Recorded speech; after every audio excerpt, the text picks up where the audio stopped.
ఈ మధ్యకాలంలో అక్రమ సంబంధాల కోసం కన్నె బిడ్డలు చంపుతున్న తల్లిదండ్రులను ఎంతోమంది చూస్తున్నాం కదా. కానీ ఈ సుమలత అనే ఆమె స్టోరీ కూడా వినండి. అసలు ఈ స్టోరీ ఏంటంటే, ఈమెది వైజాగ్ అనమాట. వైజాగ్లో ఉంటుంది. ఈ అమ్మాయికి పెళ్ళైన తర్వాత లైన్గా 5 మంది ఆడపిల్లలే పుట్టిరు. తర్వాత ఒక కొడుకు పుట్టిండు. కొడుకు పుట్టినాక వాళ్ళ హస్బెండ్ నువ్వు నాకు వద్దు అని చెప్పేసి పెద్ద పాపని తీసుకొని వెళ్ళిపోయి వేరే ఆమెని పెళ్లి చేసుకున్నాడు. పెద్ద పాపను ఒకటి చూసుకుంటున్నాడు, వేరే ఆమెను పెళ్లి చేసుకొని వెళ్ళిపోయాడు. మిగతా 5 మంది పిల్లలు అంటే మిగతా 4 ఆడపిల్లలు, ఒక అబ్బాయిని, ఈ 5 మందిని పిల్లల్ని పెట్టుకొని ఆమె అసలు ఎట్లా బతుకుతుంది? ఆమె ఇంకా వాళ్ళ ఊర్లో వైజాగ్లో ఎక్కడ పని అవంతా ఇది కాదు అని చెప్పేసి బతుకుతెరు కోసం అని చెప్పేసి ఇక్కడ హైదరాబాద్కి అయితే వచ్చింది. హైదరాబాద్కి వచ్చినాక కూడా ఆమెకు తల దాచుకోవడానికి ఎక్కడ ఇల్లు అయితే దొరకలేదు. ఒక మెట్రో స్టేషన్ పక్కన చిన్న షెడ్ లాగా ఉంటే అందులో తల దాచుకుంటున్నారంట ఈ 5 మంది పిల్లలు వాళ్ళ అమ్మ కలిసి.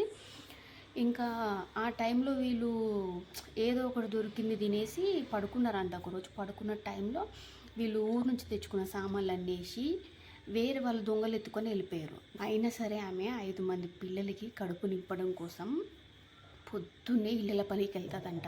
కొన్ని ఇళ్ళలో పని చేసి మళ్ళీ ఆ షాప్లో వర్కర్గా చేస్తుందంట. ఇళ్ళ పని చేస్తూ షాప్లో వర్కర్గా చేస్తూ మధ్యలో టైం ఉన్నప్పుడు ఆ పిల్లలకి ఫుడ్ తీసుకొచ్చి తినిపించేసి మళ్ళీ వర్క్కి వెళ్తుంది. అసలు ఆమె ఒక ఆడామె 5 మంది పిల్లల్ని పెట్టుకొని అసలు తల దాచుకోవడానికి కూడా ఇల్లు లేదు. తెచ్చుకున్న సామాన్లు కూడా దొంగలు ఎత్తుకెళ్ళిపోతే వాళ్ళకి పొట్ట నింపడం కోసం ఇళ్ళలో పని చేస్తూ షాప్లలో పని చేస్తూ ఆ పిల్లల కడుపు నింపుతుంది.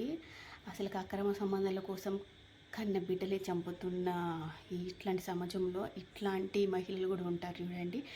మనుషులు అందరు చెడ్డవాళ్ళు కాదు, అందరు మంచి వాళ్ళు కాదు. అసలు ఈమె ఏమంటుందంటే, నేను కనుక అడుక్కోవడం స్టార్ట్ చేస్తే రేపు పొద్దున నా పిల్లలు కూడా అడుక్కోవడమే స్టార్ట్ చేస్తారు.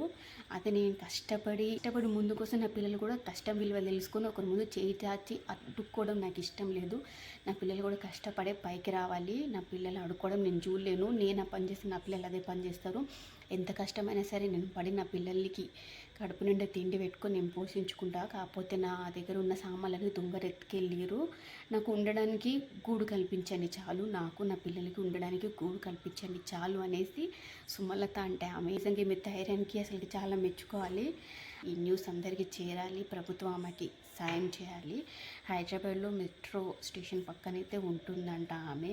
ఇల్లు ఒకటి కల్పిస్తే నాకు చాలు ఉండడానికి అని అయితే కోరుకుంటుంది ఆమె.